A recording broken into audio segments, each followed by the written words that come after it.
So now we have broadened the base for young people so that we can be able to tap into their skills, but also offer internship opportunity and also give these short-term contracts for young people to be able to boost their skills to be able to boost their skills and fit into the workplace as the work experience. However, this, he says, is a calling from deep within his heart and is not willing to sit and watch young people's precious lives go into the drain. My key motivation at NAYA is to be able to touch the lives of young people and to be able to make a change in the society. If we have the policies implemented and adequate resources allocated, and then if we have young people who are able to transform for the well-good of the society and for the development of this country, that is my great inspiration. But other than that is working with the young people, being able to understand the young people and appreciating the fact that despite the challenges that young people have, they still have that zeal and they still have that motivation to do what they do best. Unsafe abortion is taking place, unwanted, maybe people are just at the moment people are pregnant sex and pregnancies, people are getting pregnant. As a team manager, he usually secures a lesson every day to his team as the institution aims to offer good service to the community in respect and information.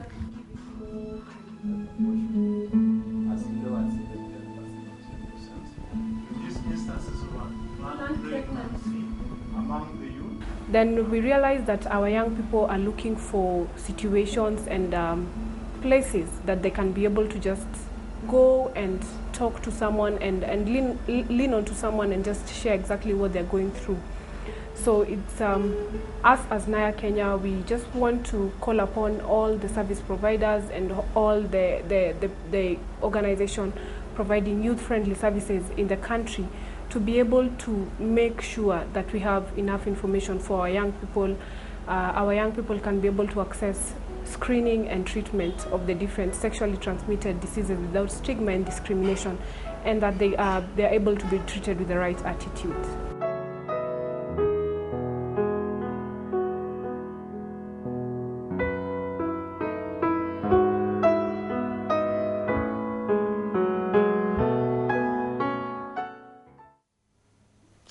Indeed, welcome back to Zoom in Africa. This is the beautiful Lana Flower segment, and today we are talking about NAYA, and we have Victor Rasugu, who is the team leader of NAYA. And for you to get in touch with us, do so by sending us an SMS to 21144.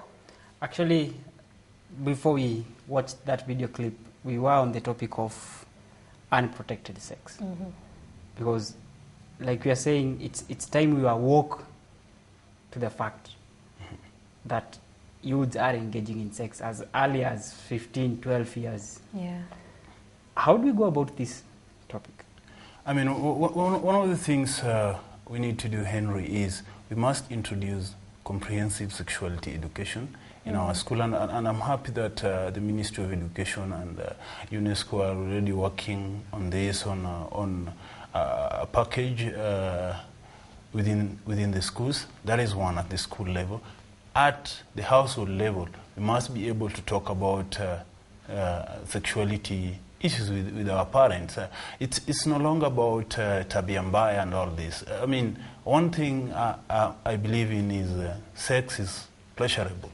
And then if it is pleasurable, then we have to ensure that what is the timing, and how then do we help young people to be able to engage in responsible sexual behavior. And that draws me to what I pointed out earlier.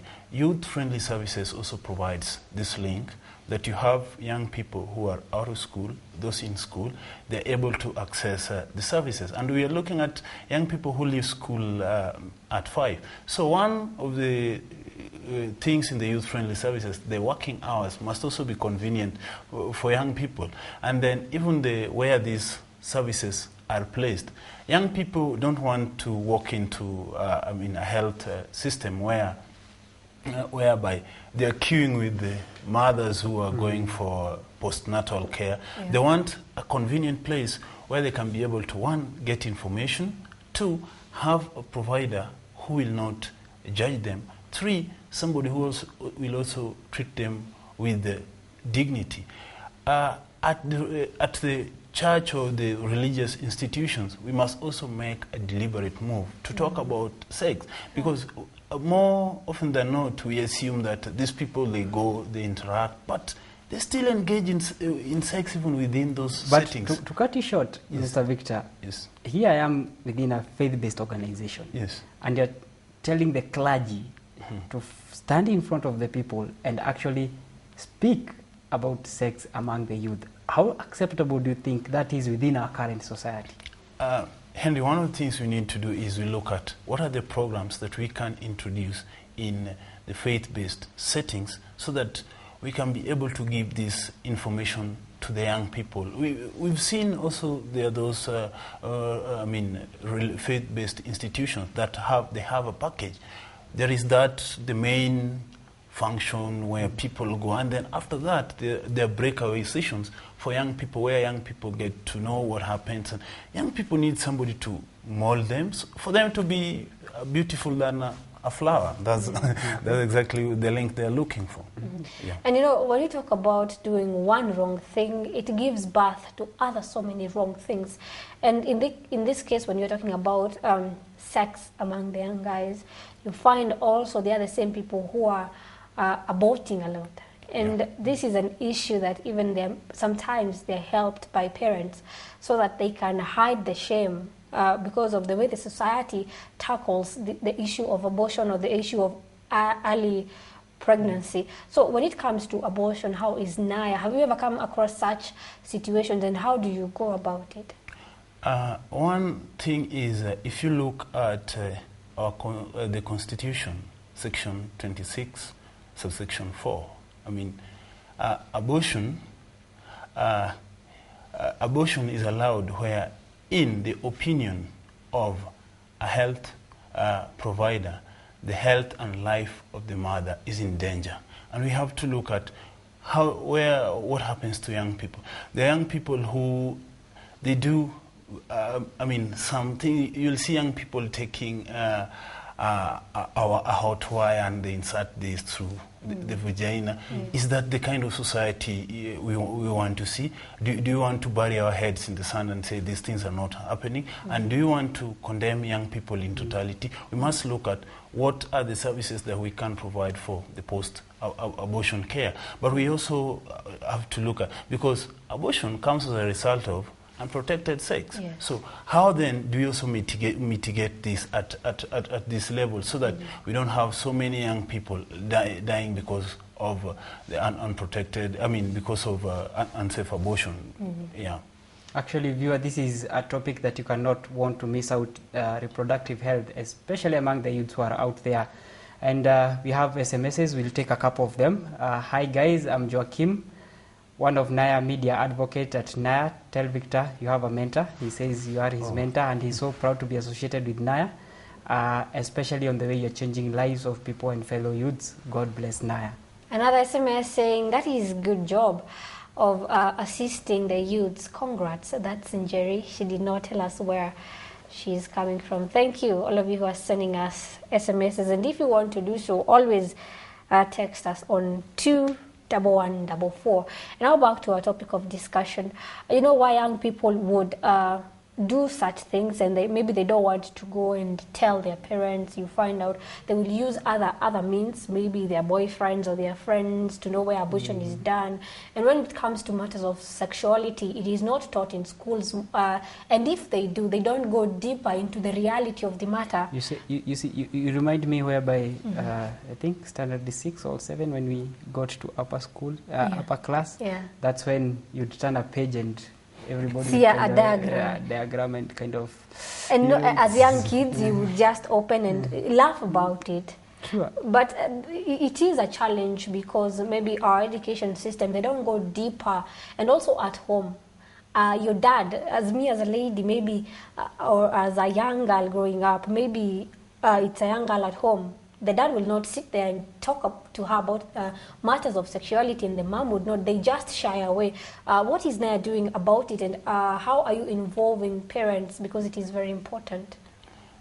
One of the things we stress a lot about parent-youth communication on matters of sexuality. We have also young people who go out into school. But if you look at it deeply in the African context, you'll realize that sexuality matters were actually tackled.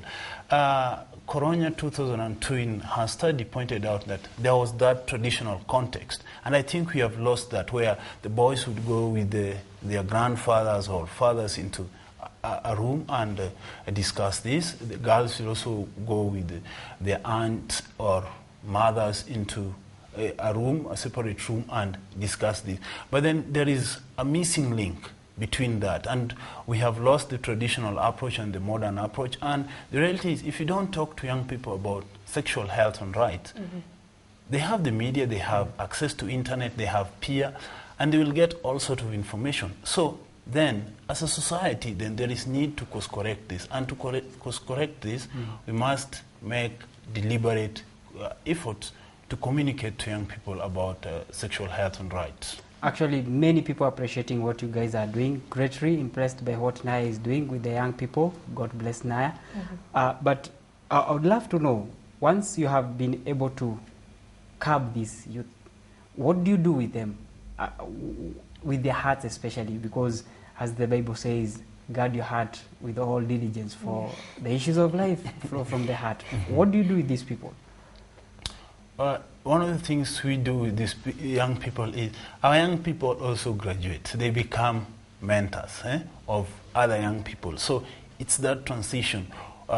Those, if, for example, at Naya, if there are job opportunities, the first priority goes to the young people we work with. And more often than not, 95% of the times, we recruit from the pool of young people we work with. But as I also pointed out, there are also other employment opportunities that come from other partners that we work with, and we second our young people. We have so many young people who have been able to get the employment opportunities through Naya. We also use them, they also work for us as trainers. We give them this short-term consultancy so that they can also be able to make a living out of the kind of work we are doing. We are coming to the end of the show, but we wouldn't want to go without asking you to give us your parting shot, especially to young guys maybe who are being pressurized. Maybe it's peer pressure to maybe engage in sex or maybe abort. What would be your parting shot? Because I believe a lot of young guys would not openly tell someone what is going on. What would you tell such kind of young people? To my fellow young people, the decisions you make today will shape your life tomorrow. And also on the same note, other than young people, I would like to call upon the governors, the cabinet secretary for health, to be able to make deliberate investment in youth-friendly services so that these young people can also be able to engage with other young people in these facilities to make responsible sexual health and rights decisions. Actually, I can't thank you, Naya, anymore. Kind of, it's so good that we are talking about this. I'm picturing 5 years, 10 years down the line, if actually people would speak about such things on set. But actually, thank you very much, viewer, for having stayed with us the whole of this Zoom in Africa. Join us every weekday from 7 p.m. that is to 8 p.m. as we Zoom in Africa. I have been your host, Henry Minor. Thank you very much. And my name is Florence Ndo. And until tomorrow on the Southeast segment, please enjoy the rest of your viewing.